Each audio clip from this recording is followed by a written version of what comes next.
네, 안녕하세요. 1월 5일 프리마켓 뉴욕 2부 시작하도록 하겠습니다. 자, 저희 또 아주 자주 나오시는 저 한태현 메리츠증권 과장님 나와 계십니다. 어서 오세요. 반갑습니다. 예, 안녕하십니까. 네, 제가 항상 소개해드릴 때 이제 주식계의 스윙스라고 소개를 드리는데 머리를 오늘 스윙스를 닮게 자르시다가 뭐 이제 약간 그 미스가 났다라고 하시면서 그것 때문에 속이 많이 상하다고 하십니다. 예, 헤어스타일 때문에 자존감 낮아졌다는데 그 사진 띄우시면 안 돼요. 아, 일부러 제가 지금 찾아놨는데 띄우면 싸움이 멱살 잡힐 것 같아가지고 사진 안 띄우려고요. 제가 말을 한마디밖에 안 했는데 네. 지금 많이 붙네요. 여러 가지 단어들이 한마디밖에 안 한 것 같은데. 네, 그리고는 또 본인의 이제 아이덴티티다라고 말씀해 주시면 한 쿼터, 투자는 한 분기만 하면 된다. 한 쿼터 무슨 저희 별명이 이렇게 한태현 많아요? 과장님. 아니, 캐릭터 욕심이 있으셔. 그래서 저희가 캐릭터를 계속해서 만들어 드릴 거다. 그래서 저희 한 쿼터 과장님 어서 오시고요. 예, 안녕하십니까. 저희 김민캐스터 뭐 캐릭터 뭘로 하실래요? 저는 김하프로 하겠습니다. 하프요? 네. 아, 두 분기는 봐야 된다. 아, 두 분기로 봐야 된다. 싸우겠다는 거죠 지금. 그래서 저희 김하프. 저희 김민캐스터 어서 오세요. 안녕하세요. 자, 일단은 시장에 뭐 베네수엘라 이슈가 매우 뜨겁습니다. 근데 그 부분에 대해서 뭐 많은 분들이 궁금해하실 것 같은데 일단은 베네수엘라 이슈를 이제 투자자 입장에서는 어떻게 해석해야 될지 그거 잠깐 좀 여쭤보고 싶어요. 네, 베네수엘라 이슈부터 살짝만 정리를 해서 먼저 말씀을 드려보면 네. 제가 토요일 오후 2시에 이제 본가에 오랜만에 내려가서 이제 어떻게 대응을 해야 될까? 이제 카메라 바라보시면서 말씀하셔야 돼요. 어떻게 대응을 해야 될까에 대한 고민이 굉장히 많았었던 시기였는데 일단 원래 미국이 베네수엘라를 침공을 하게 되면 가장 걱정이 되는 건 다른 건 사실 다 관심 없고요. 딱 하나, 원유. 그냥 딱 하나였어요.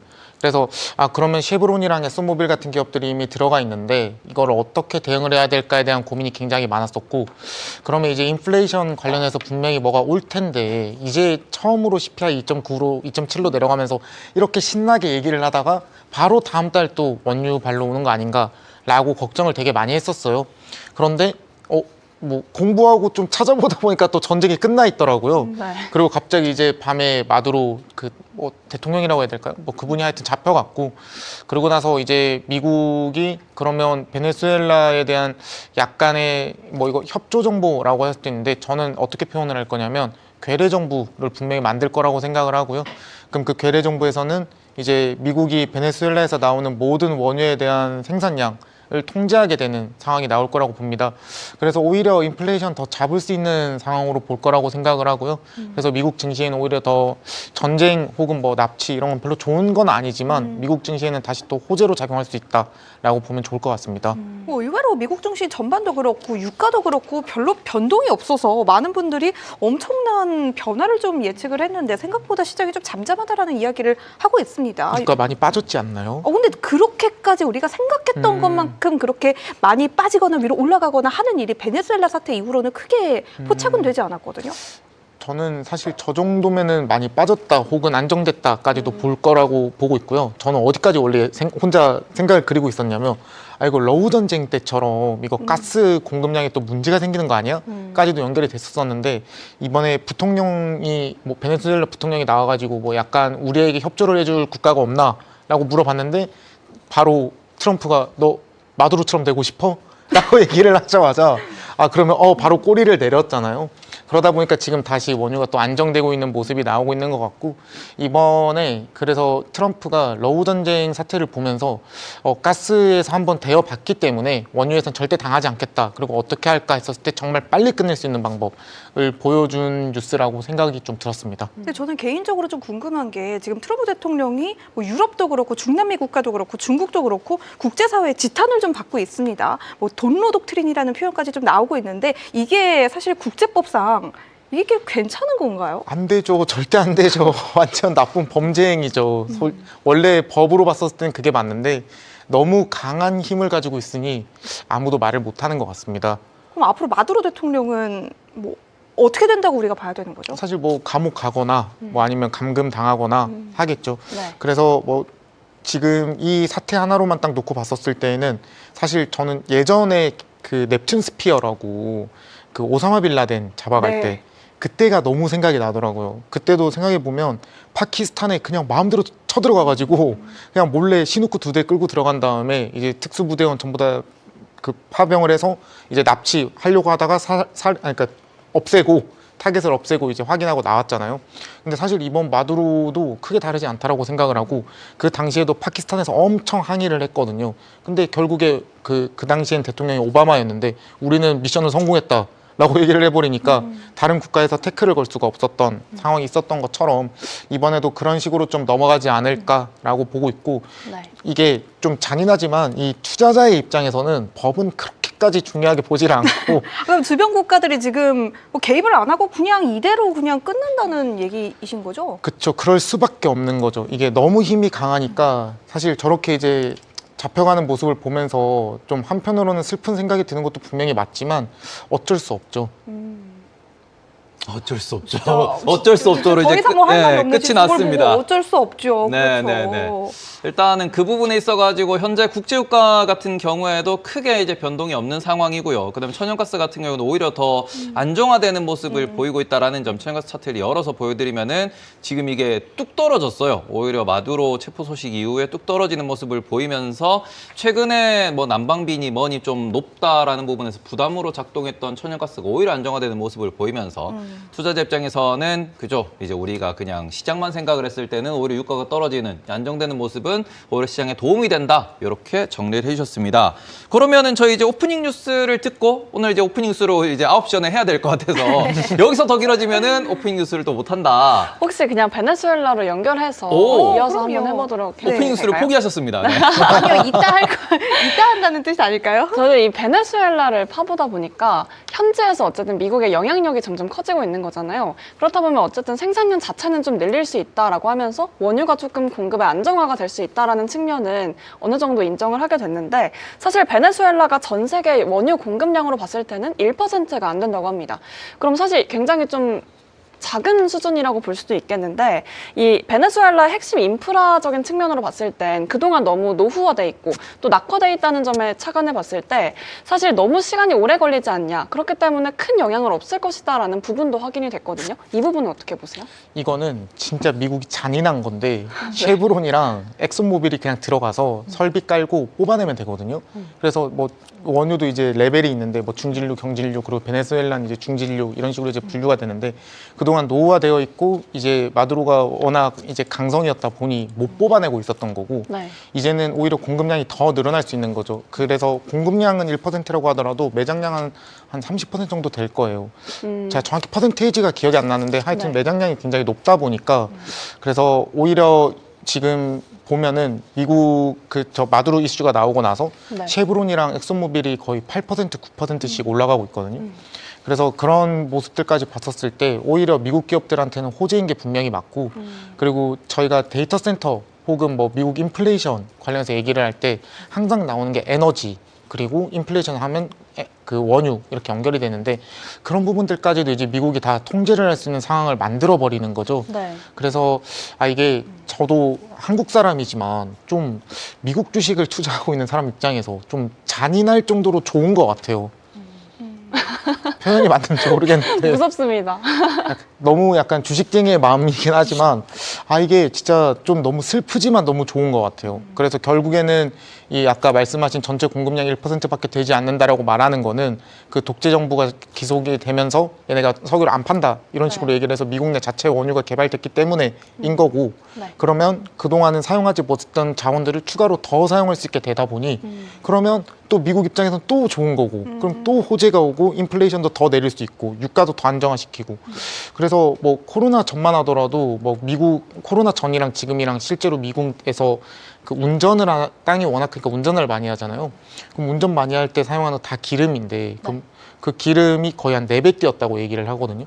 이것만 만약에 좀 잡아줘도 그럼 택시 산업이라던가 운송업이라던가 이런 데는 또 물가가 낮아지는 거거든요. 그럼 또 미국 내에서는 굉장히 좋아지는 거고 그래서 그런 부분들까지도 다 연결해서 생각해 보면 이게 이번에 트럼프 대통령이 관세를 통해서 인플레이션을 잡겠다가 아니라 주변국을 또 때려서 뺏은 다음에 관세를 잡겠다가 원래 맞는 표현이지 않을까 싶습니다. 베네수엘라는 중국의 핵심 원유 공급국으로 알고 있는데 사실상 미국의 이번 조준이 중국의 에너지 공급망을 지적했다라는 이야기가 나오고 있습니다. 미중 관계도 좀 어떤 변화가 좀 있을까요? 사실 뭐 중국 입장에서는 그 베네수엘라가 뭐 중요하기도 하겠지만 그 지금 훨씬 중요한 게 뭐냐고 물어보면 당연히 미국과의 관계인 거고, 그리고 미국이 이번에 베네수엘라를 하면서 뭔가 중국한테 뭔가를 준 것 같아요. 그러지 않고서는 이게 국제관계에서는 절대 될 수 없다라고 생각을 하는데, 저는 그게 관련해서 분명히 또 연결되는 뉴스겠지만 아마 엔비디아 관련된 내용이지 않을까라는 생각도 좀 하고 있고요. 그래서 중국에 대해서 뭐 어떻게 생각을 하냐라고 하면 중국이랑 간접적으로는 관계가 있지만 직접적으로는 좀 관계가 없었을 것 같고, 그리고 이게 결국에는 독재로 인해서 베네수엘라 국민들은 또 이제 축제를 벌이고 있잖아요. 그러면은 뭐가 맞는, 약간 도덕적으로 뭐가 맞는가에 대해서는 솔직히 잘 모르겠어요. 대다수의 국민들이 굉장히 불편하고 있었던 건 맞고, 근데 그 와중에 대통령은 납치당해서 미국으로 이렇게 끌려가는 것은 아닌 것 같은데, 그래서 그런 도덕적인 문제는 그냥 빼놓고, 그러면 실제적으로 봤었을 때 가장 혜택을 보는 게 누구냐라고 하면 또 미국 국민이다라는 생각이 가지고 있습니다. 근데 지금 베네수엘라 이슈 얘기에 중국까지 얘기가 나왔으니까 소리인데, 오늘 타임지에 뉴스가 뜬 게 하나 있습니다. 뭐냐 그러면 이란의 하메네이라고 하는 이란 최고 지도자가 지금 러시아 망명을 계획하고 있다는 이야기도 나온 상황이거든요. 그러니까 이게 중국의 주요 석유 공급망이 베네수엘라와 이란이라고 볼 수 있는데, 이란 내에서도 지금 이게 한 일주일 넘게 소요 사태가 지속되고 있고, 그 부분이 있어가지고 무력 충돌까지 발생을 하고 있고, 거기서 최고 지도자가 연세가 많으시잖아요. 80대시니까. 그분이 지금 러시아로 가족들을 데리고 수행원을 데리고 떠날 계획을 이렇게 이제 좀 계획을 세웠다라는 이야기가 나오고 있는 상황이다 보니까, 베네수엘라도 베네수엘라지만 이란까지도 무너지면 이거 중국 혹은 국제유가 석유시장 괜찮나? 라는 이야기도 또 나올 수 있을 것 같아요. 괜찮냐가 기존에는 이제 균형을 잡고 괜찮냐였는데 이제는 미국이 꽉 잡아버리는 상황이 나오는 것 같아요. 미국이 오히려 지금 뭐 어제 근데 트럼프가 SNS에 주말 사이에 그런 얘기도 했었잖아요. 이란 관련돼서 지금 시민들, 시위대한테 이게 약간 공격이 있고, 그리고 시민들이 그런 데서 약간 부상을 입고 사망하는 사건이 있다 보니까 좌시하지 않을 것이다 라고 본인이 SNS에 딱 이렇게 박으면서 나는 이란 시민의 편이다 이런 얘기도 또 해버렸거든요. 세계 경찰이니까요. 본인은 경찰하기 싫다고 해놓고 갑자기 또 세계 경찰이다라는 이런 또 걸 들고 나오니까, 만약에 뭐 그렇지는 않겠지만 이게 베네수엘라에서 이란까지 이슈가 발생하면 그때는 유가가 움직일 수도 있을 것 같은데. 저는 사실 안 움직일 것 같다라고 보는 이유가, 만약에 이란까지 건드리고 나면 또 지금 베네수엘라한테 행동했던 거랑 똑같이 할 거잖아요. 혹은 비슷하게 할 거잖아요. 그러면 이제 이란에도 또 괴뢰 정부 수립한 다음에 원유 관련돼서 통제권을 나한테 달라, 우리 기업들한테 달라. 그러면 또 쉐브론이랑 엑슨모빌이 좋은 상황이 되겠죠. 그리고 또 미국에서 단순히 이제 기름을 생산하는 기업들을 사실 메인으로 보는 것도 맞는데, 다운스트림으로 쭉 연결될 때 대부분 다 미국 기업들이 다 꽉 잡고 있는 상황이잖아요. 그런 것들이 분명히 맞고, 이번 이 정책이, 저는 트럼프가 뭐 정의 이런 건 말도 안 되는 얘기고, 실제로는 인플레이션을 잡기 위한 방법이 관세가 안 통했으니까 다른 나라 거를 때려서 뺏어올 건데, 1순위로 일단 베네수엘라가 걸렸고, 그리고 그 다음이 지금 이란일지도 모르겠다라고 보는 게 좋을 것 같습니다. 그러면은 이게 투자자로서 생각을 할 때는 지금 뭐 국제유가 관련돼서는 국제유가는 안정될 수 있다. 근데 지금 미국에 있는 뭐 석유화학 기업들은 올라갈 수 있다. 근데 여기서 우리는 좀 더 확장해 보면 여기서 탱커선 얘기를 할 수밖에 없는 부분이거든요. 왜냐하면 이거를 또 거기서 날라와야 되는 부분도 있으니까. 그러면은 탱커선 쪽은 어떻게 보실까요? 이게 우리나라에서 최근에 탱커선 관련해서 제가 좀 안 그래도 몇 개 들은 건 있는데, 이번에 군함 제조 관련해서 그 미국의 이제 트럼프가 함대를 만든다, 골든 함대였나요? 그 함대를 만든다라고 얘기를 해서 이번 한국에 가지고 있었던 도크장에 그 탱커선을 만들고 있던 것들이 이제 군함이 들어간다라는 말들이 돌거든요. 그래서 기존의 국내 기업들 중에서 지금 탱커를 하고 있었던 기업들이 계속해서 탱커 양을 늘리기보다는 원래 미국 군함을 쪽으로 가고 있는 것 같고, 그러면 이제 탱커는 또 결국에 중국이잖아요.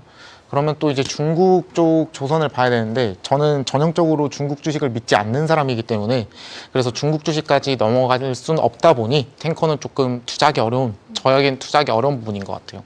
네, 알겠습니다. 지정학적 리스크에 대해서 우리가 이야기가 나온 김에 우리 오프닝 다음 오프닝 뉴스 들어야 되는군요. 지금 채팅창에서도 CES 언제 얘기하냐 이러고 CES 있어가지고 얘기하죠, CES. 마지막으로 한 가지만 더 네, 여쭤볼게요. 네. 오프닝 하지 마 오늘. 사실 이게 좀 메이저 석유 기업들 저희가 얘기했잖아요. 네. 뭐 쉐보론, 엑슨모빌 얘기를 했는데 정제 중심의 업체들도 이번에 좀 많이 수혜를 본다 얘기가 나오고 있거든요. 뭐 마라톤이라든지 이런 종목들도 사실 눈에 띄고 있는데 이런 쪽 종목들은 혹시 어떻게 보시는지 시야가 궁금합니다.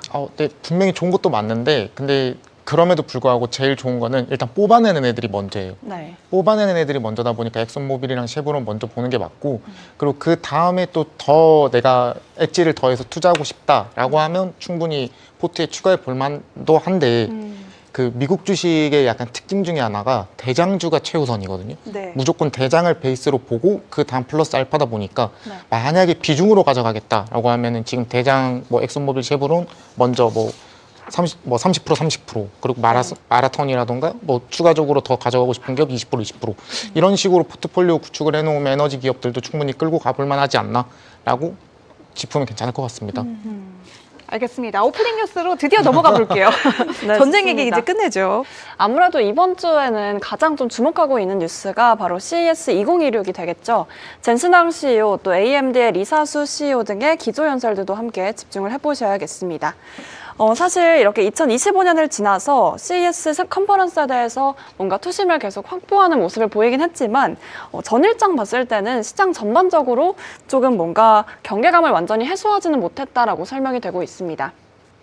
이번 CES에서는 어떤 부분이 주목되는지 또 이 이야기 나눠보면 좋을 것 같은데요. 먼저 이 언베로드 행사에서 살펴보시면 이 휴머노이드 로봇이 특히나 눈에 띄었다고 합니다. 또 LG의 경우에도 인간형 로봇 클로이드 등에 대한 다양한 관심도가 확인이 됐다고 하는데 과장님이 보시기에는 이 휴머노이드 로봇 혹은 다른 쪽으로 어떤 점이 좀 주안점을 두시고 보면 좋을지 말씀 부탁드립니다. 일단 그 가장 먼저 보고 있는 첫 번째로 휴머노이드 로봇은 너무 먼 이야기라고 좀 생각을 해요. 그래서 뭐 약간 일론이 되게 가까운 미래인 것처럼 얘기를 하지만 실제로 테슬라 전기차 완전 자율주행 이것만 하더라도 2018년, 19년에 처음 얘기가 나오고 그리고 20년도에 주가가 올라갔다가 그리고 지금 2026년인데 네. 아직까지도 완벽하진 않잖아요. 그래서 그런 걸 봤었을 때 자동차도 이 정도인데 휴머노이드 로봇은 어느 정도일까를 보면 오히려 휴머노이드 관련해서 얘기가 나오고 나면 세론이 더 나올 수도 있다 네. 라고까지도 보고 있고요. 그리고 지금 제가 알기로 테슬라가 거의 한 8, 9영업일 연속 하락인 걸로 알고 있는데 네. 이런 휴머노이드 로봇 이슈들에도 불구하고 지금 500불을 찍지 못하고 내려온 상황이다 보니까 한동안은 조금 모멘텀을 받을 게 숫자로 증명을 하기 전까지는 어려울 것 같다. 네. 그래서 휴머노이드 로봇은 일단 그 정도로 먼저 짚고 넘어가고 CES에서 솔직히 저도 그 좀 리서칭을 해봐도 어떤 얘기를 정확히 할지는 잘 모르겠어요. 근데 여기에서 기대가 되는 거는 얼마만큼의 그 성능이 좋아지고 얼마만큼의 전력량을 내릴지 지금 이 두 가지를 보고 있거든요. 네. 그래서 이번에 뭐 리사수도 그렇고 그 젠슨항도 그렇고 다 이제 설계 쪽이다 보니까 네. 그럼 이제 설계 쪽 관련해서 얘기가 나오고 나면 전력량에 대해서 어느 정도 좀 계산할 수 있는 식을 주지 않을까 좀 그런 부분을 사실 저는 오히려 더 기대하고 있습니다. 요번에 CES 같은 경우에는 아무래도 신제품에 대해서도 좀 우리가 이야기를 해보고 싶은데 이게 뭐 LG가 지금 또 로봇을 오늘 또 발표했다고 이야기 나오고 있고 네. 그리고는 뭐 지금 삼성전자도 뭐 이것저것 발표나고 있는데 주목해볼 만한 제품이 있을까요? 개인적으로 좀 관심이 가는 제품 같은 거? 저희 오늘 그 약간 대본대로 가는 게 하나도 없는 줬던 내용들이랑 전부 다 완전 다 다른 상황으로 지금 약간 가고 있는데 저는 사실 지금 진짜 주목하고 있는 거를 하나만 짚어보면 저는 레이저 쪽이에요. 그 레이더 쪽을 주목을 하고 있는데 이게 좀 내용이 여러 가지가 혼재돼요.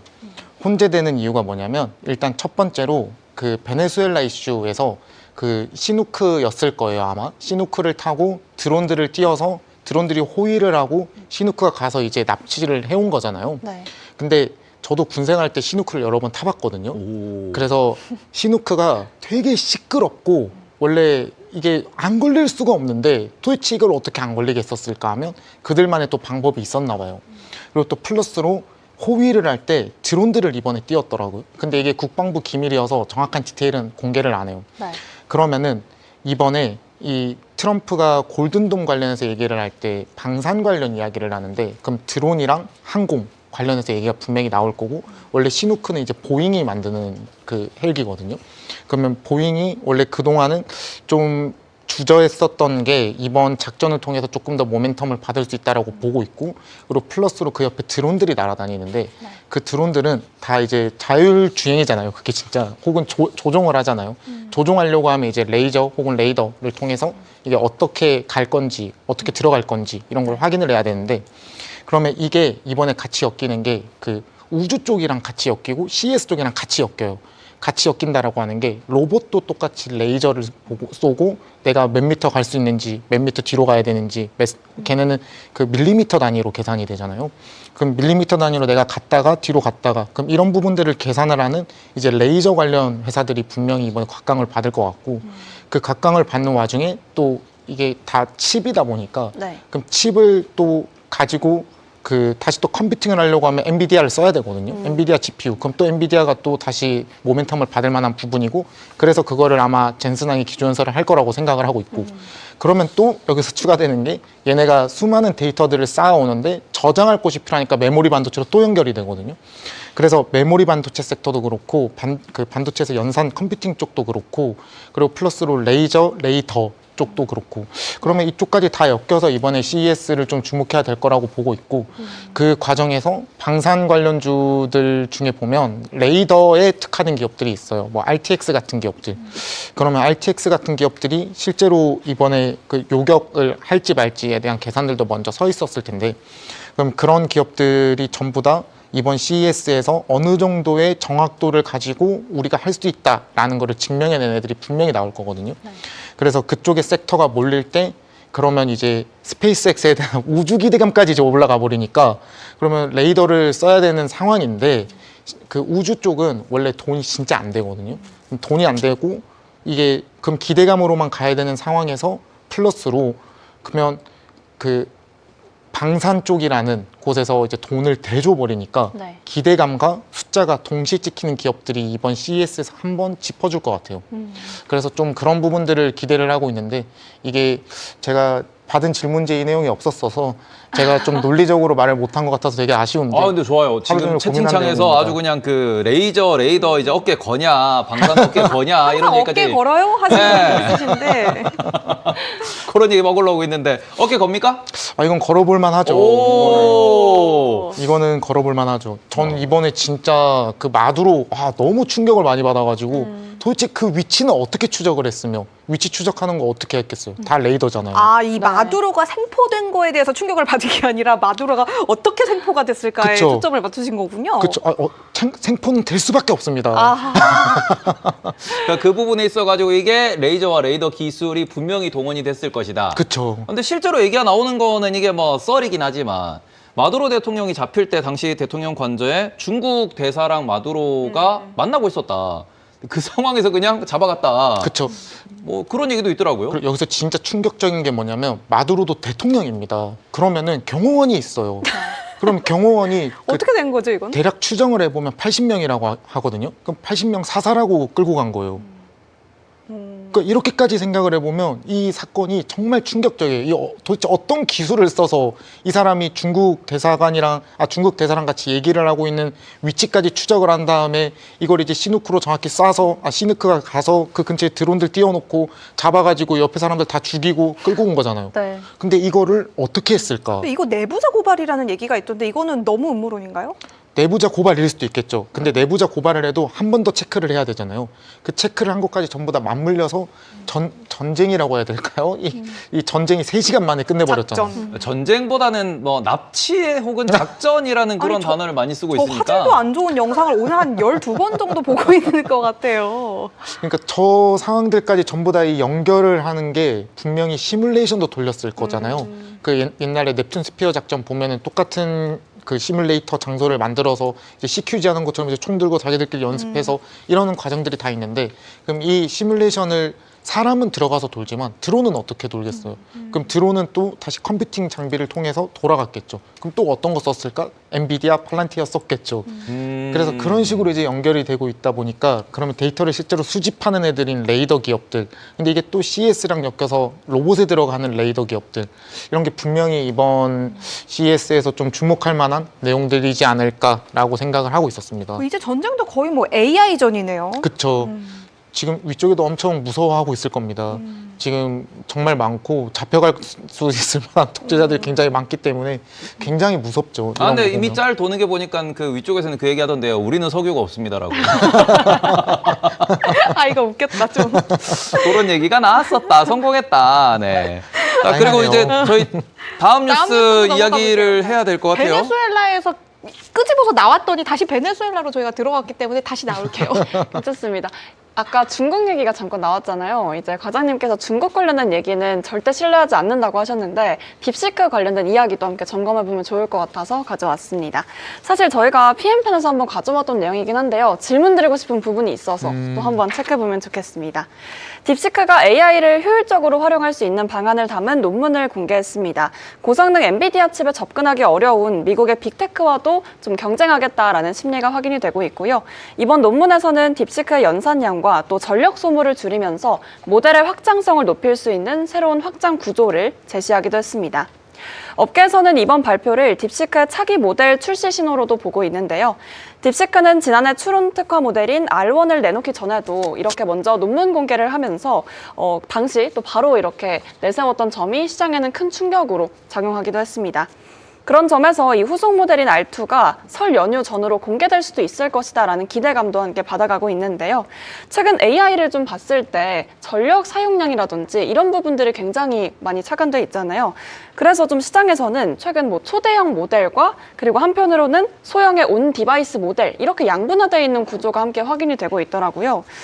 아무래도 GPU도 전력 비용에 대한 규제 부담까지 함께 커지면서 대형 LLM보다는 소형 SLM이 좀 굉장히 또 뭔가 전략적인 현실적 대안이 될 수 있다라는 이야기도 함께 오고 가고 있는데 기업 간의 경쟁면에 있어서는 AI가 좀 더 세분화될 가능성이 더 큰지 이 부분이 좀 궁금합니다.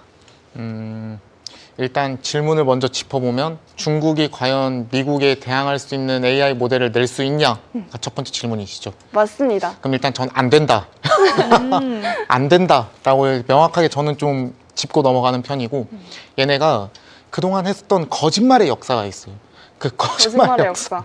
거짓말의 역사 첫 번째, GPU 안 쓴다. 쓰다가 걸렸죠. 그리고 GPU를 수입하지 않는다. 우회로 수입하다 걸렸죠. 그리고 GPU 우회 수입료까지 막히고 나니까 그 다음에 우린 정말 안 쓴다라고 했는데 그 네오 클라우드 업체들 GPU 쓰다가 또 걸렸죠. 그래서 저는 이 딥시크 관련해서 얘기가 나오면은 만약에 미국에 이 딥시크 같은 거를 투자할 게 아무것도 없다라고 하면 저도 눈여겨보면서 딥시크가 정말 괜찮은 걸까 아닐까 이런 고민까지 해가면서 할 것 같은데 딥시크를 대항할 수 있는 저희에게는 제미나이가 있지 않습니까? 네. 그래서 뭐 챗 GPT도 있고 제미나이가 있다 보니까 그래서 저는 굳이 거기까지 시선을 돌릴 것 같지가 않고요. 지금 다시 또 들어보고 이제 생각을 해보고 다시 한번 그 김민 캐스터의 질문에 대해서 네. 질문 이런 걸 받으면 저도 고민을 해보잖아요. 그러면은 일단은 얘네는 거짓말의 역사를 극복하기 위해서 최소한 1, 2년 정도의 정말 진실된 모습을 좀 보여줬으면 좋겠고 네. 그 모습이 보이기 전까지는 저는 굳이 약간 여기까지는 넘어가지는 않을 것 같다. 네. 그리고 얘네 GPU 못 쓴다라고 말하는 거 저 약간 저는 제 개인적인 생각으로는 마케팅이라고 생각해요. 그냥 마케팅으로 노이즈 마케팅. 노이즈 마케팅. 우리 GPU 못 쓰는데도 이 정도 된다. 우리 이렇게까지 많이 잘한다.라고 말했는데 또 뒤에 몰래 확인해 보면 거짓말의 역사 4탄으로 연결이 될지 혹은 진짜일지 그거는 잘 모르는 부분이다 보니까 네. 저는 개인적으로 거짓말일 거라고 생각합니다. 그럼 지난번에 딥시크발 쇼크는 어떻게 우리가 풀이를 해봐야 되는 거예요? 그때 속았죠. 그때는 다시 생각해 보면은 우리가 또 저희 한 과장님, 저희 한 쿼터님이 아주 중요한 말씀을 하셨죠. 버블 라이팅. 그쵸. 1년 전에도 우리는 버블 라이팅을 라이팅을 당한 당하다가 딥시크가 튀어나오고 갑자기 뭐야로 주가가 폭락을 했었는데 그게 회복되려는 찰나에 트럼프의 관세로 완전히 이제 박살났던 게 1년 전이었고, 지금 같은 경우에는 일단 정리해보면 딥시크에 대해서는 얘들 어차피 또 GPU 쓰는 거고 어차피 미국 기술 있어야 하는 거고, 그렇기 때문에 뭐 충격까지는 아닐 수 있겠다, 뭐 이렇게도 볼 수 있을 것 같습니다. 그럼 뭐 또 추가로 다만 근데 그건 좀 있어요. 저도 뭐 딥시크에서 나오는 논문들 그냥 종종 읽어는 볼 때가 있는데, 최근에 이제 논문 발표량을 보면 뭐 바이오테크 기업이라던가 2차 전지라던가 AI 쪽이라던가 네. 중국이 진짜 많이 나오긴 해요. 논문들이. 그래서 중국이 뭐 차세대 계속해서 뭐 나가는 기술적인 뭔가 잘 되는 거 아닌가라는 부분에 대해서 저도 고민이 드는 건 분명히 맞는데요. 네. 근데 중국이 진짜 잘하는 것들도 몇 가지가 있어요. 예를 들면 2차 전지 잘해요. 그리고 예를 들면 태양광 진짜 잘해요. 그리고 또 뭐 추가적으로 그 전기차도 그 테슬라만 볼 게 아니라 사실 비아디를 봐야 되죠. 전기차는. 그러다 보니까 중국이 전기차도 잘해요. 네. 근데 여기까지는 오케이 하겠는데 자꾸만 거짓말을 쌓아가니까 좀 약간 이런 부분에 신뢰가 없는 거지. 중국도 잘하는 부분들은 되게 잘하고 있기 때문에 뭐 진짜 만약에 제가 투자를 할 때 태양광 기업을 투자하고 싶다라고 하면 미국의 퍼스솔라 vs 뭐 중국의 진코솔라 뭐 이런 기업들이 이제 나올 텐데, 그러면은 그럴 때에는 중국 기업을 좀 고민해 볼 것 같아요. 그런데 그런 부분이 아니라 AI 쪽이다, 그리고 고부가가치 산업이다 라고 말하면 이거는 아직까지는 신뢰의 영역을 극복하지 못했기 때문에 보류. 보류. 보류. 알겠습니다. AI 이야기가 나온 김에 이것도 한번 좀 여쭤보도록 할게요. 지난 금요일장을 보면 기술주들의 차별화 움직임이 좀 포착이 됐습니다. 반도체주들은 상승했고 반면 AI 소프트웨어 관련주들은 하락을 했는데, 이제 새해에는 AI 관련주들의 옥석가리기가 본격화되고 있다라고 좀 봐도 될까요? 이게 반도체 관련해서 좀 얘기를 짚고 넘어가 보면, 일단은 그 소프트웨어 쪽이 어려울 수밖에 없는 게, 소프트웨어는 너무 쉽게 독점이 일어나 버려요. 그래서 락인 효과가 생각보다 강하지 않고요. 그러면 예를 들면 제가 만약에 GPT를 쓰다가 제미나이로 옮기고 싶어요. 그러면은 GPT 구독 해제, 그리고 제미나이 구독 버튼 누르면 끝이거든요. 네. 그런 것처럼 소프트웨어가 생각보다 락인 효과가 높지 않은 회사들은 뭐 떨어지는 게 맞고, 그리고 뭐 CRM이라던가 세일즈포스라던가 이런 기업들이 그러면 어떻냐라고 물어보면 굉장히 어려울 것 같고, 솔직히. 그리고 또 어도비 같은 기업은 너무 명확하게 패자로 지금 분류가 돼버렸잖아요. 그럼 어도비의 포토샵은 이제 누가 쓰는 거냐라고 했을 때 진짜 전문가들만. 그러면 이제 이런 기업들은 연결되는 순서가 있는 게 직원 감축. 그래서 직원을 쭈루루룩 빼고, 그리고 보편화되어 있었던 상품들의 감축. 그럼 쭈루루룩 빠지고, 그럼 진짜 전문가용 툴만 남고 있다가, 혹은 이 툴이 굉장히 잘 돼서 되게 적은 사람으로 되게 잘하는 약간 중소강경기업처럼 될 수도 있는 거고, 중견기업처럼 될 수도 있는 거고, 혹은 굉장히 잘하는 이 사업부를 이제 빼내서 이것만 인수합병 이런 식으로 될 수 있는 거죠. 그래서 이게 어쩔 수 없이 소프트웨어 같은 경우에는 플랫폼에 많은 사람들이 있을수록 더 많은 돈을 벌 수 있는 구조가 되다 보니까, 그 유튜브만 해도 지금 뭐 유튜브 플러스로 원래 되게 많았었잖아요. 많았었던 플랫폼들이 거의 다 이제 사라지고, 네. 뭐 이제 유튜브로 거의 다 쏠려버리는 분위기인데, 그런 것들 때문에 소프트웨어는 그런 식으로 정리할 수 있고, 하드웨어는 생각보다 좀 많이 세분화되어 있기 때문에 오히려 더 먹을 게 많아요. 예를 들면 메모리 반도체 잘한다고 했을 때 엔비디아를 살 수는 없잖아요. 메모리 반도체 잘한다고 하면 뭐 하이닉스, 삼성전자, 마이크론 사야 되는 거고, 그리고 또 뭐 나중에 말하겠지만 후공정 관련해서도 뭐 또 다른 기업이 하는 거고, 전공정은 또 다른 기업이 하는 거고, 그리고 이걸 전부 다 풀스택으로 다 가져가기에는 굉장히 부담이 크거든요. 그러면은 하드웨어는 지금 봤었을 때 엔비디아가 잘 된다라고 하면, 엔비디아는 설계 쪽이기 때문에 설계만 잘 될 수가 없어요. 그럼 엔비디아가 주문을 넣고, 그럼 TSMC에 주문을 넣었으니까 그럼 TSMC도 또 그 다음으로 주문을 넣고, 그리고 그러면 또 후공정에 주문을 넣고, 그럼 후공정까지 이제 다 끝났으니까 마지막 테스트 장비에 주문을 넣고, 그럼 테스트 장비도 또 잘 되는 거죠.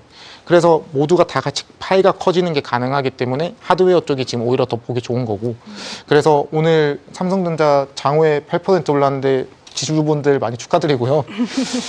저는 메모리 반도체 섹터가 계속해서 갈 거라고 생각하고, 삼성전자, 하이닉스 계속해서 갈 거라고 생각하고 있는 사람이라서, 이런 부분들까지도 같이 엮어서 보면은 하드웨어, 지금 제가 미국장을 하면서도 국장에 대해서 굉장히 긍정적인 뷰를 말할 수 있는 이유가, 엔비디아가 잘 되고 TSMC가 잘 되고 있기 때문에 이렇게 얘기를 할 수 있는 거라고 생각하거든요. 네.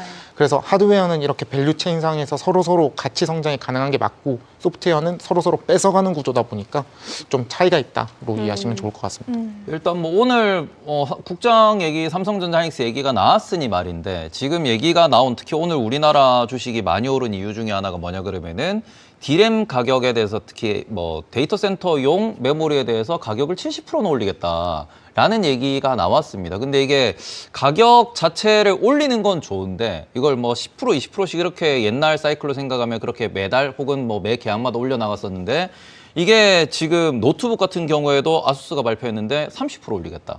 그리고는 오늘 갤럭시 같은 경우에도 갤럭시 S26을 당장 가격을 올리겠다. 가격이 너무 빠르게 올라가고 있단 말이죠. 그러니까 이 부분이 물론 빅테크 같은 경우에는 아직까지는 투자를 더 하겠다라고 자신 있게 이야기를 하고 있지만 가격 올라가는 속도가 점점 더 가속되는 모습도 보이고 있는 중이라서 이 부분은 걱정을 전혀 안 해도 될 것인가. 이것도 조금 좀 우려가 되긴 하거든요. 과거 같은 경우에도 가격이 올라가다가 갑자기 너무 비싸서 못 사겠어요 얘기가 나오면은 이게 시장이 고점이 돼버렸었는데 가격 갑자기 저는 70%라는 숫자를 딱 보자마자 와 이게 맞아? 이게 통할까? 이만큼 수요가 좋고 이만큼 사람들이 돈을 빅테크가 때려박을까? 이거 한두 번 가격 더 올리면은 배째라도 나올 수 있겠는데라는 생각이 들어가지고 그 부분은 걱정을 안 해도 될 것인가. 제가 오늘도 그 질문을 한 10번 정도 받은 것 같은데 제가 똑같이 뭐라고 했냐면 엔비디아를 보셔라. 엔비디아도 가격 계속 올렸잖아요. 계속 가격 올렸는데 너희 나 아니면 안 되잖아. 배째 하고 계속해서 하이퍼스케일러들한테 팔았죠. 그리고 엔비디아 180불 뭐 200불 가까이 갔었을 때에도 그래서 엔비디아가 그 안티팬이 진짜 많은 이유가 이것 때문이거든요. 근데 지금 메모리 반도체도 저는 똑같이 갈 것 같아요. 그래서 메모리 반도체 업체들 입장에서 너희 그래서 나 없으면 어떡할 건데 라고 말하면 할 말이 없잖아요. 네. 그리고 또 메모리 반도체에서 삼성전자 같은 경우에는 뭐 파운드리 사업부 가지고 있긴 하지만 실제로 얘는 핸드폰도 팔아야 돼요. 그 노트북도 팔아야 돼요. 그러면은 그 데이터 센터용 D램 가격이랑 노트북에 들어가는 낸드 가격이랑 이거를 격차를 당연히 줘야 되는 게 전 맞다고 생각하고 그러면 이 격차를 주고 있는 그 과정에서 그 데이터 센터 쪽에 얘는 어차피 없잖아요. 그냥 공급자인데 그러면은 여긴 당연히 더 높여야죠. 그래서 그런 부분까지 같이 고민을 해보면은 분명히 맞는 것 같고 약간 메모리 반도체 섹터 관련해서 지금 이제 보유하지 않고 계신 분들이 이제 마이크론과 샌디스크에 대한 공격이 이제 서서히 나오기 시작합니다. 요즘에 레딧 보면은 이제 욕하기 시작하거든요. 그래서 저는 굉장히 신이 나죠. 욕해라. 욕하면 더 간다. 욕해라 더 간다. 왜냐면 엔비디아가 그랬거든요. 22년도 뭐 2분기 때부터 엔비디아에 대한 욕들이 굉장히 도배가 되고 난 이후부터 주가가 쭉 가기 시작했거든요. 그래서 그런 부분들까지 같이 고려를 해보면 분명히 빅테크들 비용 부담 생기는 거 맞습니다. 근데 안 쓰면 어떡해요? 대체제가 아무것도 없는데. 인 거죠. 그래서 대체제가 없어서 심지어 하드디스크까지 땡겨 쓰겠다고 해서 웨스턴 디지털, 시게이트, 네. 뭐 도시바 같은 기업에서 땡겨오다가 얘네들도 다 올렸잖아요. 그러니까 대체제가 없는 거죠. 오늘 이거는 그냥 개인적으로 이게 국장에서 그 국내에서 대형주 두 기업이 오늘 되게 재밌는 얘기를 했더라고요. 뭐냐 그러면 삼성은 신년사에서 HBM4는 삼성 이즈 백이 될 것이다라고 이야기를 했는데 거기에 하이닉스가 바로 본인들의 홈페이지에다가 뭐라고 올렸냐 그러면은 이거 HBM4 안정적으로 공급할 수 있는 건 우리밖에 없다. 라고 이제 돌려서 서로 어찌 보면 약간 뭐 코카콜라, 펩시 같은 느낌으로 약간 그렇게 이제 공격 아닌 공격 헐뜯는 느낌을 하더라고요. 요거는 저희가 그냥 앞으로 더 갈 수 있다라는 관점으로 흥미롭게 그냥 볼 수 있는 대목이겠죠. 사실 항상 삼성전자를 발목을 잡는 거는 퀄 네, 테스트. 그렇죠. 네. 그래서 퀄 테스트를 과연 통과할 것인가에 대한 의문이 분명히 있었는데 지금 일론 머스크가 도와주고 있잖아요. 네. 그러다 보니까 이번엔 다르다. This time is different 진짜 나오나 약간 그런 고민이 좀 있고 근데 일단 제일 좋은 거는 진짜 너무 좋은 얘기는 그 데이터 센터 자체에 대한 지금 칩들의 수요가 너무 늘어나고 있다 보니 필요해요. 만약에 퀄이 낮더라도 필요할 수도 있어요. 웨이퍼 이렇게 쪼개가지고 다이싱해서 하는 거에서 수율이 너무 낮더라도 그거라도 가져가야 되는 상황인 거예요. 얘네는. 그러다 보니까 안 쓰면 어떡할 건데로 넘어가고 있는 거고 그리고 HBM4 과연 사실 저도 굉장히 궁금하거든요. 근데 일단 확실한 건 HBM만큼 D램만 팔아도 지금 굉장히 수익성이 좋아진 상황이기 때문에 네. D램은 잘하거든요, 진짜. 그렇죠. 그러다 보니까 그럼 일단은 깔고 가는 게 굉장히 좋아서 그럼 D램이 좀 더 좋을지 혹은 뭐 HBM까지 삼성전자가 잘할지는 모르겠지만 네. 일단 지금 메모리 반도체는 충분히 즐기고 있어도 되는 시기가 맞지 않나라고 생각하고 있습니다. 저는 낸드 플래시 관련해서 좀 질문 드리고 싶은데 사실 D램한테 좀 밀려서 그동안 하층민이다. 수혜를 받지 못한다 이런 얘기가 있었다가 AI를 만나면서 다시금 또 부상을 하고 있잖아요. 근데 그런 면으로 봤을 때 이제는 SSD까지 갔다라는 이야기가 많이 나오는데 그럼 사실 우리가 2025년을 되돌아보면 AI 버블론 얘기를 빼놓을 수 없었잖아요. 그럼 반대로 AI 인프라 기업들도 2차 버블론을 좀 맞을 수 있는 그런 시기가 도래하지 않을까라는 걱정도 좀 되거든요. 1월 말에서 2월 초가 대부분 기업들 실적 발표거든요. 그럼 그때 실적 발표 보면서 가이던스 보면서 백로그까지 같이 찍어보면 이제 확인이 될 거예요. 그래서 그 전까지는 뭐 버블이다 아니다 이다 아니다 계속해서 얘기 나오는데 저는 늘 말하잖아요. 버블이 아니다. 지금 계속해서 사람들이 네. 그 추가적으로 유료 가입자 수도 늘어나고 있고 그래서 저는 버블이 아니다 파인데 그 만약에 1, 2월 달에 실적이 박살이 났어요. 매출액 박살나고 EPS 하향되고 가이던스 박살나면서 이제 우리 백로그에 쌓여있는 잔고가 아무것도 없이 우리 지금 팔 게 안 팔아도 돼요. 설비만 많이 늘려놨어요. 만약 이런 얘기 나와요. 그러면은 버블이 꺼지겠죠. 근데 제가 지금 봤었을 때에는 이 정도로 계속해서 늘어나고 있으면 저는 계속해서 가는 게 맞다 지금은 이라고 생각하고 있습니다. 저희가 이게 강세장이 되니까 다 이제 실적 얘기만 하고 이제 매크로 얘기는 별로 없는 게 너무 만족스럽네요. 원래 제가 오늘 종목으로 했어요. 오늘 이제부터 흰케가 매크로보다는 종목 위주의 이야기를 가져오겠다고 해서 네. 한 과장님이 좀 만족스러우실 것 같아요. 약간 이 강세장의 증거입니다. 세상의 증거. 알겠습니다. 다음 회실 한번 넘어가 볼까요? 이번에는 테슬라 얘기를 좀 빼놓을 수 없을 것 같아서 함께 이야기 나눠보도록 하겠습니다. 테슬라가 전기차의 왕좌를 내줬다라는 헤드라인 많이 확인해 보셨죠? 차량 인도량이 2년 연속 줄었고요. 또 테슬라는 지난해 전 세계에서 약 164만 대를 인도했는데 전년보다 9% 가까이 감소한 수치입니다. 특히 이번에 공개된 4분기 인도량이 41만 8천 대 수준에 그치면서 시장 예상치도 밑돌았는데요. 미국에서 전기차 세제 혜택이 작년 9월 끝나면서 소비자들이 구매를 앞당겼고 또 그 여파가 4분기의 주요 수요 위축으로 이어졌다는 분석입니다. 여기에 또 글로벌 전기차 경쟁이 치열해진 데다 일론 머스크 CEO가 그동안 좀 내세웠던 여러 가지 행보들이 특히나 테슬라 주가에 부담이 되면서 일부 소비 심리에 영향을 준 것으로 파악이 되고 있습니다. 사실 이렇게 뭔가 테슬라 주가를 좀 살펴보면 뭔가 FSD가 그동안 좀 문제다, 관건이다라는 이야기가 함께 나오고 있거든요. 어느 부분부터 뭔가 테슬라의 문제점을 짚어봐야 될지 언급해 주시죠. 테슬라는 일단 숫자적으로는 볼 수 없는 기업이라고 생각을 하고 오히려 테슬라는 좀 약간 신앙이죠. 네? 신앙이라고 생각해요, 저는. 아, 신앙. 예. 제가 혹시 어떻게 들으셨는데? 예? 어떻게 들으셨어요? 들으신 아니, 거예요? 그 신안이라 그래서 신안이 뭐지? 아, 발음을 제대로 해주시죠. 네네네. 신앙이고요. 네네. 그래서 저는 사실 숫자적으로 보는 거는 뭐 전기차가 뭐 40만 대, 뭐 50만 대가 나왔다고 해도 뭐 주가가 크게 튀었을 거다라고 생각하진 않는 종목이다 보니까 좀 짚어봤었을 때 뭐 전기차 인도량에 대해서는 크게 문제가 아닌 것 같고 저는 오히려 테슬라가 지금 480불 495불까지 간 것도 되게 신기하게 본 사람이라서 그래서 좀 약간 테슬라는 사실 어떤 종목이냐라고 보면 다음 달에 당장 600불에 가도 전혀 안 이상하고 400불에 가도 안 이상한 네. 종목이라고 생각합니다. 시원하게 얘기하세요. 코인 같은 종목이라고. 도와주세요. 사실 주주분들이 좀 마음이 아프셨을 것 같은 게 저도 이렇게 주가를 살펴보면서 많이 떨어졌네 하다가 이게 구체적으로 봤을 때 7거래일 연속으로 빠진 게 또 기록이 됐더라고요. 그만큼 좀 타격이 클 것 같은데 빨리 위로의 한 말씀 해주시죠.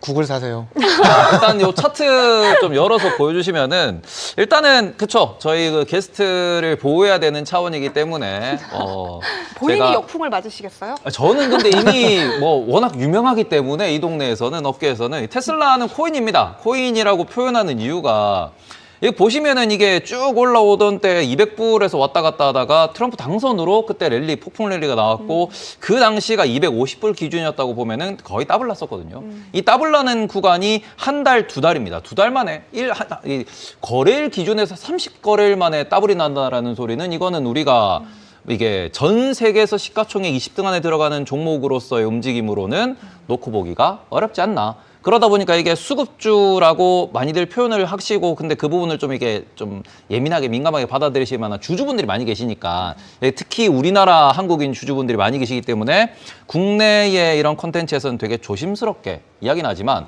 결국에는 리스크거든요. 왜냐하면 2배 갔던 종목이 다시 한 달, 2달, 3달 만에 제자리로 돌아옵니다.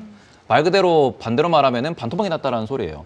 그러니까 이런 움직임을 보인다라고 하는 거는 앞서서도 숫자를 기준으로 근거로 우리가 밸류에이션을 측정해서 투자하기 어렵다라고 말씀하시는 부분이 여기 있는 거고 그렇기 때문에 지금 다시 얘들이 250불, 200불로 내려가는 것도 이상하지 않고 이게 600불, 800불 가도 이상하지 않다라고 이야기하는 부분에 대해서는 투자하시는 분들도 충분히 이 부분은 알고 투자하셨으면 좋겠다. 그런 지금 이번에 뭐 일주일 동안 떨어졌다라고 이야기하시는데 우리가 이제 1년 전이었죠. 1년 전 기준으로 보시면 1년 전에 그쵸 일주일, 2주일, 한 달 만에 뭐 30%씩 떨어진 적도 있기 때문에 그런 변동성에 대해서는 항상 주의하면서 투자를 하셔야 되고 테슬라와 같은 종목을 투자하실 때는 항상 손절 기준을 잘 정하시고 투자를 하셔야 되고 투자 기간에 대해서 뭐 내가 뭐 5년 보유할 거다, 10년 보유할 거다 라는 부분에 대해서 명확하게 하시고 투자를 하셔야 이게 정확하게 수익으로 연결될 수 있는 부분이 나오는 거지.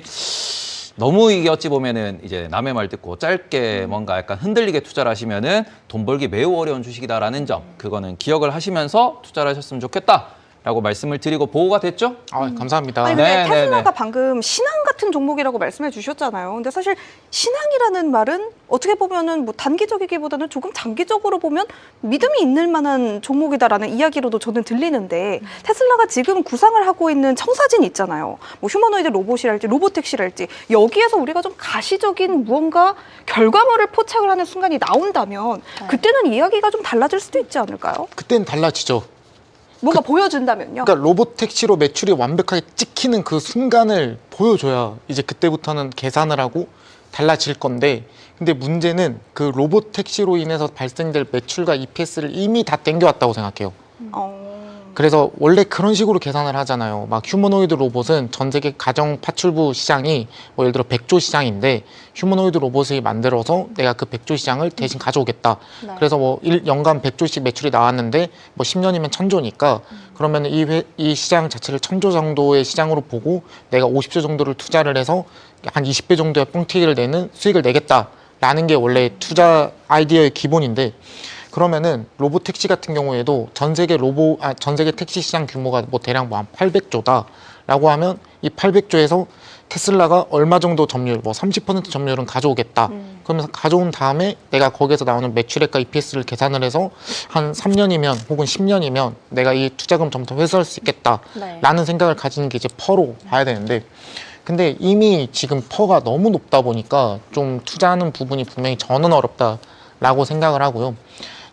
제가 이런 기업들을 얘기할 때 좀 많이 얘기하는 게 요즘에는 인텔에 대해서 좀 인텔을 너무 막 맹신하시는 분들이 되게 많더라고요. 인텔 진짜 잘한다고.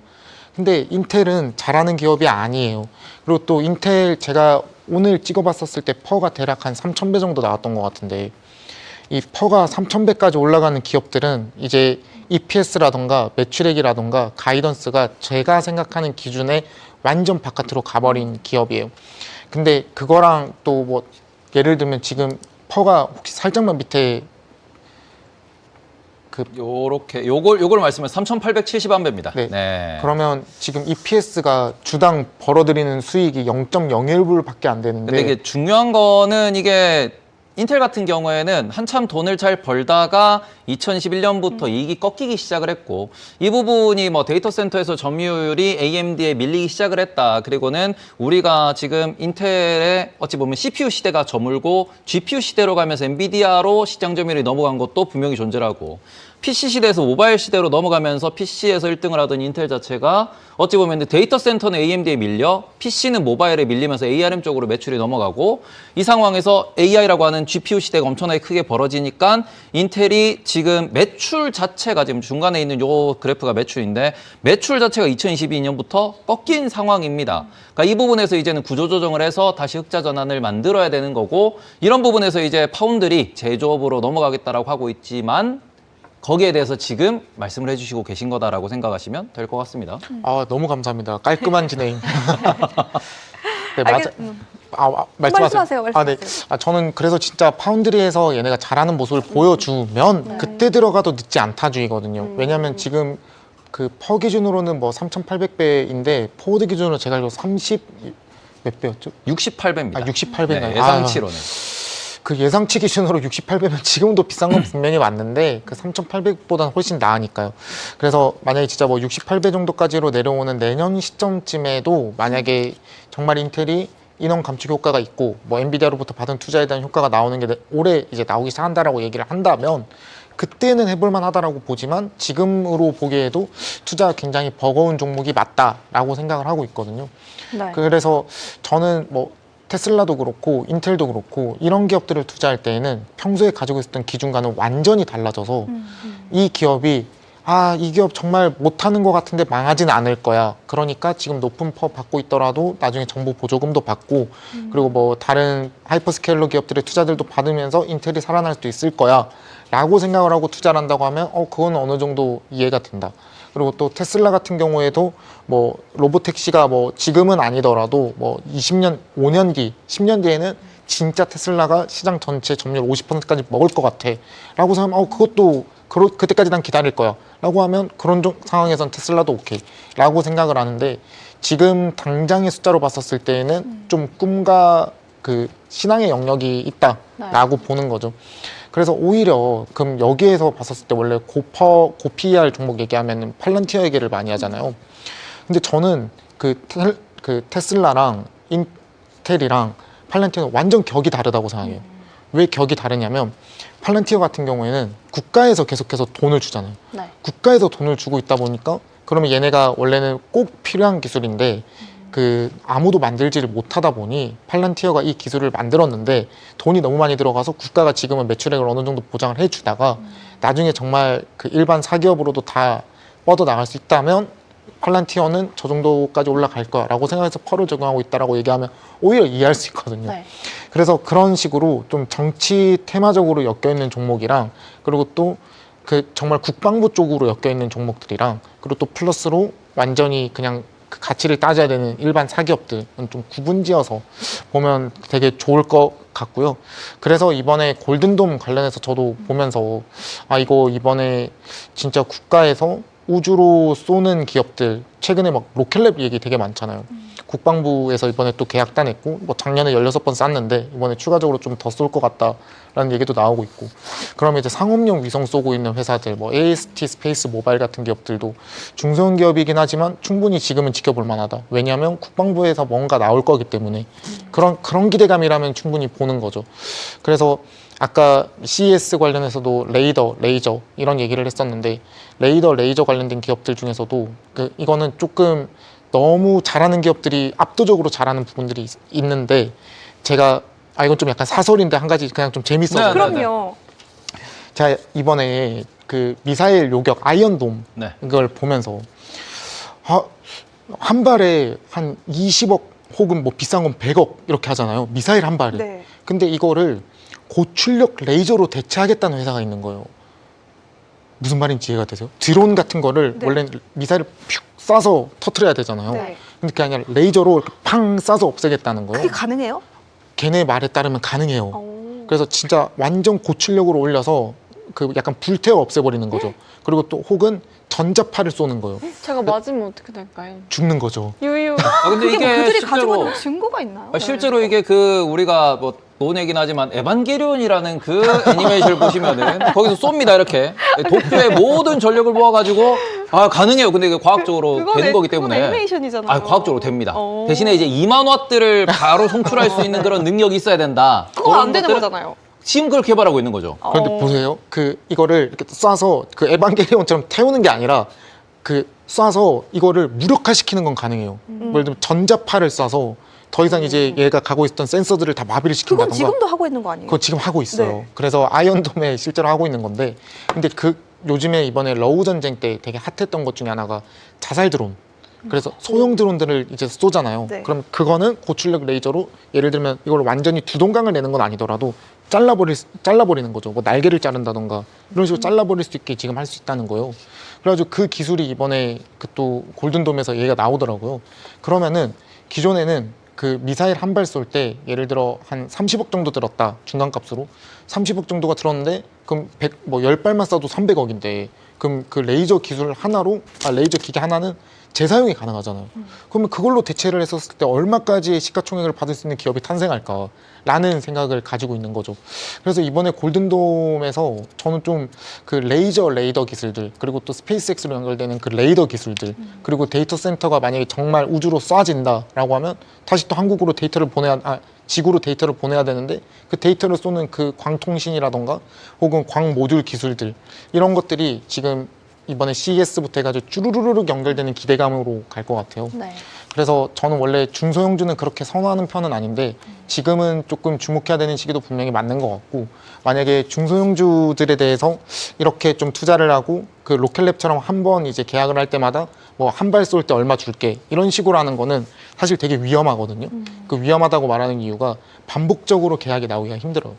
그럼 이 반복적으로 계약이 나오고 꾸준하게 계약이 나오려고 하면 모듈, 부품, 통신으로 가야 되거든요. 그럼 모듈, 부품, 통신으로 가려고 하면 이제 위성 쏘는 회사들이 되겠죠.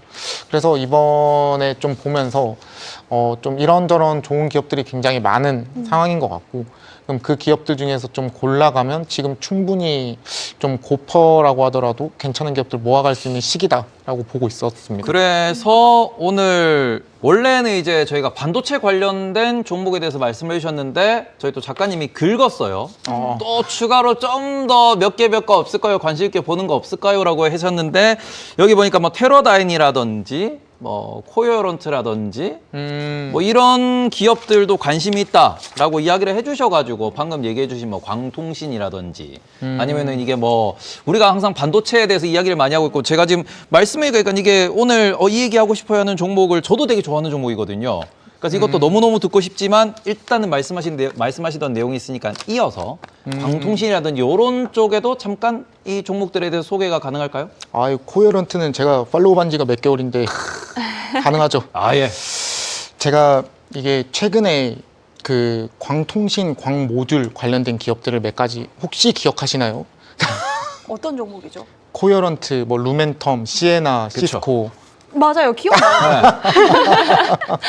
이게 어떠한 상황이 있냐면 지금 데이터 센터들이 봤었을 때 데이터 센터 간의 연결이 지금 굉장히 중요한 시기예요. 그럼 기존에는 구리 통신이었거든. 구리 네. 케이블을 사용해서 통신을 쏘는 거죠. 근데 그러다 보니까 손실이 너무 많이 발생하는 거예요. 그럼 손실이 많이 발생하다 보니까 조금 더 손실 나지 않는 게 뭐가 있을까라고 해서 광 케이블을 깔아버려요. 옛날에는 비용적인 문제 때문에 굉장히 어려웠었는데 이게 하이퍼스케일러들이 캐펙스 지출이 커지는 이유 중에 하나가 이런 광 케이블 까는 거거든요.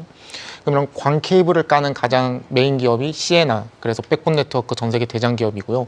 그럼 이제 양 사이드에 이 케이블만 가는 게 아니라 연결도 해야 되잖아요. 네. 연결하고 데이터 센터 안에서도 그 수많은 렉에 꽂아줘야 되잖아요. 그럼 꽂아주는 게 이제 모듈인데, 그럼 모듈에서 지금 주목받고 있는 게 코어런트, 루멘텀이라는 기업이에요. 근데 원래 기존에는 코어런트랑 루멘텀이 데이터 센터 간 연결에만 집중을 하고 있었는데 이게 알고 보니까 우주에도 쓰이는 거예요. 그래서 우주에도 쓰려고 하면 맞춤형으로 제작을 해야 되는데 맞춤형 제작을 할 수 있는 회사들이 생각보다 많지 않습니다. 그래서 맞춤형이라고 말하면 원래 기존에는 하청업체라고 생각을 했었는데 하청이 아니라 설계부터 같이 참여를 하기 때문에 마진이 굉장히 높아요. 그럼 마진이 높은 기업들 이제 꼽아보면 아까 말했던 코어런트, 루멘텀 플러스 패브리넷까지 나와요.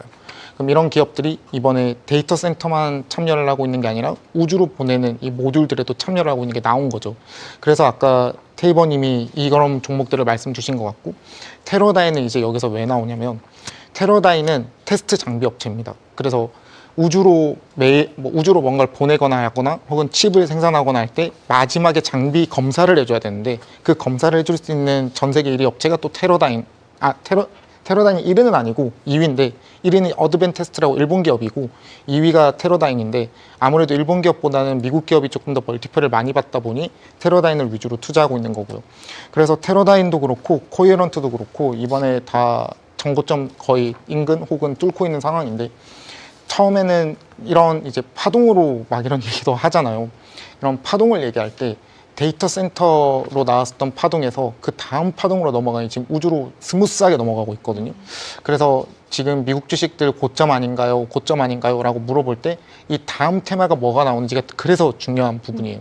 근데 이번에 딱 이 광통신, 광모듈 부분은 다음이 바로 우주 쪽이랑 연결되면서 지금 또 쏘고 있는 상황이 돼버린 거죠. 그래서 이런 기업들은 사실 계속 끌고 가야 되고, 그럼 이 광통신, 광모듈 이런 게 계속해서 연결이 되면 또 그러면 필요한 게 메모리거든요. 그럼 얘네가 수많은 데이터들을 쌓으니까 레이저로 데이터 쌓고 레이더로 데이터 쌓고 통신으로 데이터 쌓고 그럼 또 메모리. 그럼 메모리 반도체도 계속해서 쇼티지 올라가는 상황 연결되는 거고. 그래서 이런 부분들까지 해서 테러단이랑 코헤런트 같은 기업들은 진짜 좋은 기업들이라서 저도 장기적으로 이런 애들은 제 뭐 고객분들한테도 계속해서 얘기를 하는데 이런 기업들은 좀 주목을 해서 봐야 되는 게 분명히 맞다고 생각을 하고 막 구글이라던가 막 아마존 막 이런 대형 하이퍼스케일러들이 캐펙스 지출 늘어난다 하는데 뭐에 돈 쓰는지가 되게 궁금하잖아요. 그럼 걔네 뻔하죠. 데이터 센터를 이제 지으려고 쓰겠죠. 지으려고 하면 제일 돈 많이 들어가는 GPU가 돈이 제일 많이 들어가고요. 그럼 그 다음으로 돈이 많이 들어가는 게 클라우드 쪽 이제 깔아야 되는데 깔려고 하면 서버 통신 연결이다 보니까 그럼 통신 연결한 애들이 아까 말했던 시에나, 시스코, 그 코헤런트, 루멘텀 이런 애들로 연결되는 거고 그 다음으로 이제 뭐 클라우드 서버에 누가 돈을 얼마를 쓰느냐. 근데 뭐 아마존이나 뭐 구글 이런 데 이미 갖고 있으니까 이걸 이제 얼마에 팔 거냐. 또 이렇게까지 연결되는 거죠.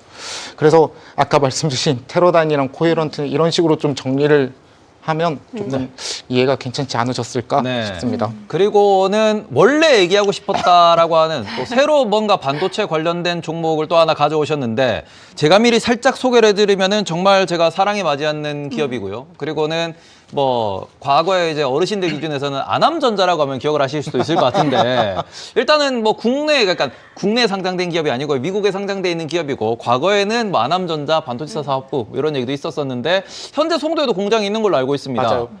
지금 말씀해주신 종목이 일단은 엠코라고 하는 종목인데 어떤 종목인지 조금 갑자기 말씀 주시니까 저도 생각나는 게 전 직장에서 여기 자사주를 저희가 담당했었거든요. 아, 네. 그래서 직원분들이랑 통화할 일도 되게 많고 그래서 좋았었던 기억이 갑자기 나는데 일단 엠코 테크놀로지라고 하면 뭐 아남전자 말씀을 하셨는데 뭐 지금 전 세계 뭐 15개국 정도 28,000명 정도 일하는 되게 큰 회사예요. 그래서 뭐 한국, 일본, 중국 뭐 가릴 것 없이 미국 뭐 가릴 것 없이 되게 많은 곳에 일하고 있는 회사인데 일단 먼저 얘기하면 패키징하는 후공정 회사고요. 자, 이 부분에 대해서 조금만 간략하게 설명을 드리면 이제 반도체는 전체적인 단계를 봤었을 때 처음에 엔비디아, AMD, 뭐 퀄컴 같은 애들이 설계를 먼저 해줘야 되고요. 그러면 이제 설계된 걸 가지고 웨이퍼 위에다가 찍어내는 전공정 과정 이게 이제 TSMC가 해주는 거고 뭐 인텔 이런 애들도 하는 거긴 하지만 TSMC가 하고 그리고 그 다음에 마지막으로 패키징을 해줘야 돼요. 이걸 어떻게 싸주는 것도 엄청 중요한 과정인데 이 싸주는 애들이 원래 그동안은 관심이 전혀 없었어요. 그 전혀 없었던 이유가 뭐 전공정에서 거의 수율이 되게 잘 나오고 되게 잘 만드는데 당연히 얘네는 오류를 낮추는 게 원래 목적인 거고 그러다 보니까 잘 만들고 그 뭐 그냥 크게 나가는 게 없이 자르기만 하고 나가는 거 아니냐라고 해서 조금 무시당하는 게 분명히 있었는데 그런 부분에서 이번에 좀 시야가 좀 바뀌고 그 GPU라던가 더 고부가가치 칩들이 나오기 시작을 하면서 얘네도 이제 EPS가 상승률이 나오기 시작하는 애들이거든요. 근데 아까 말씀드렸던 반도체 제일 처음 설계는 뭐 엔비디아 같은 애들이 하고 뭐 대장주만 기준으로 말씀을 드리면 전공정은 이제 TSMC가 하고 후공정은 이제 엠코 테크놀로지 같은 애들이 하고 마지막 테스트 장비는 여기에 또 테러다인이 들어갑니다. 그래서 사실 테러다인도 굉장히 좋아하는 기업인데 그럼 이렇게 이제 네 가지가 이렇게 쭈루루루룩 연결이 돼서 마지막 추라 이렇게 연결되는 과정인데 지금 엔비디아는 이미 굉장히 많이 갔고 TSMC도 굉장히 많이 가고 있고 그리고 테러다인도 지금 전고 뚫고 올라가고 있고 유일하게 못 간 섹터가 지금 후공정으로 보고 있거든요. 그러다 보니까 그런 와중에 이게 시장 자체가 계속해서 커지고 있는 거는 분명히 맞고 엠코는 다만 조금 걱정되는 거는 그 지수 편입이 되어 있지 않을 정도로 굉장히 작은 회사고 시가총액이 지금 기준으로 한 10 빌리언, 원화 기준으로 14조 정도밖에 되지 않는 굉장히 작은 회사입니다. 그래서 한국에서도 그 뭐 삼성전자, 하이닉스만 투자하시는 분들이 있는 게 아니라 뭐 소부장이라고 투자를 많이들 하시잖아요. 그러면 뭐 두산이라던가 뭐 이스페타시스라던가 이런 기업들 하시는 분들이 많은데 미국에는 이런 기업들 없나요? 라고 물어보시면 제가 말씀드리는 기업이 엠코예요. 그래서 지금 후공정 쪽에서 원래는 기존에 TSMC 파운드리 사업부에서 충분히 다 커버를 하고 있었다라고 이해를 하고 있었는데 이제는 분명히 그 풀캐파로 돌아가고 있는데도 물량이 커버가 안 돼서 다음으로 넘기고 있는 것 같고요. 원래 그럼 넘길 때 삼성전자 파운드로 넘겨야 되는데 경쟁사에 도저히 넘기고 싶지 않다. 그럼 누구한테 넘기냐라고 했을 때 나오는 기업이 이 엠코입니다. 그래서 지금 그 메모리 반도체도 그렇고 GPU도 그렇고 뭐 낸드, 디램 지금 쭈루룩 전부 다 쇼티지인 과정에서 후공정 기업들 중에 볼만한 기업이 뭐가 있냐라고 하면 저는 하나 그냥 엠코 얘기할 것 같아서 이 기업 오늘 한번 가지고 왔습니다.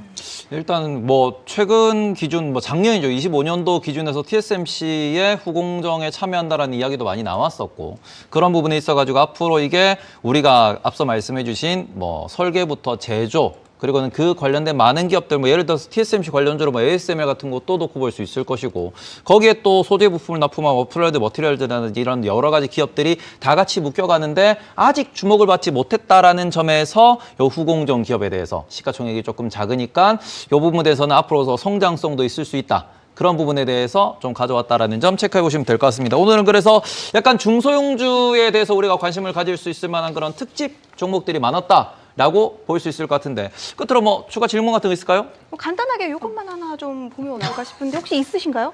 너무 많았는데 제가 시간이 너무 짧네요. 아 그럼 하나만 해주세요. 하나만. 너무 그러면 다 해야 돼요. 지금 다시 매크로부터 다시 짚어야 되기 때문에 1시간 추가해 주시면 하겠습니다. 자, 이번 주는 수요일에 오니까요. 오래 해주세요. 아, 정말요? 네. 알겠습니다. 그러면 제가 요거 하나만 좀 간단하게 여쭤볼게요. 한 2시간 전쯤에 나온 기사인데 폭스콘의 2025년 마지막 분기 매출이 22% 증가했다라는 소식이 들려왔습니다. 관련해서 우리가 뭐 AI에 대한 이야기들을 좀 더 첨언해 볼 부분이 있을까요? 저는 사실 방송하느라 이 뉴스를 못 봤는데 22%면 사실 엄청난 거 분명히 맞고 네. 그러면 이거는 그 직전에 이제 나왔었던 것 중에 숫자로 증명됐었던 게 마이크론 실적 발표 이후에 처음으로 지금 숫자가 찍힌 거잖아요. 그래서 이거는 사실 굉장히 매력적인 뉴스가 맞죠. 그래서 계속해서 올라갈 수 있는 어느 정도의 컨빅션을 추가해주는 뉴스다.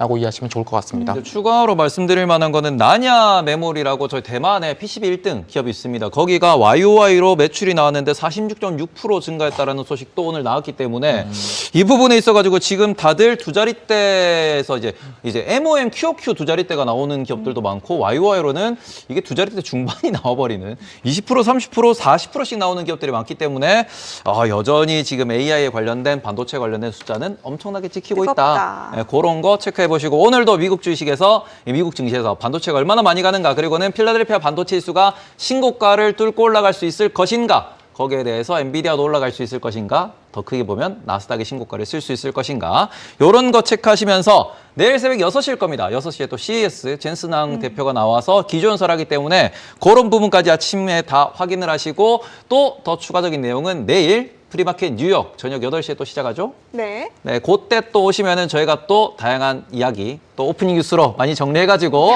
저희 민케가 말씀해 주실 거기 때문에 이름이 그런 바뀌어야 부분 될 것 같아요. 저희 코너가 그거 약간 어떠세요? 미들 뉴스 정도로 정도로 바꿔야 될 것 같아요. 중간해한다. 자, 그럼 오늘 준비한 소식은 여기까지입니다. 저희가 오늘부터는 PMTN이 없기 때문에 여기서 다들 인사를 드릴 것 같아요.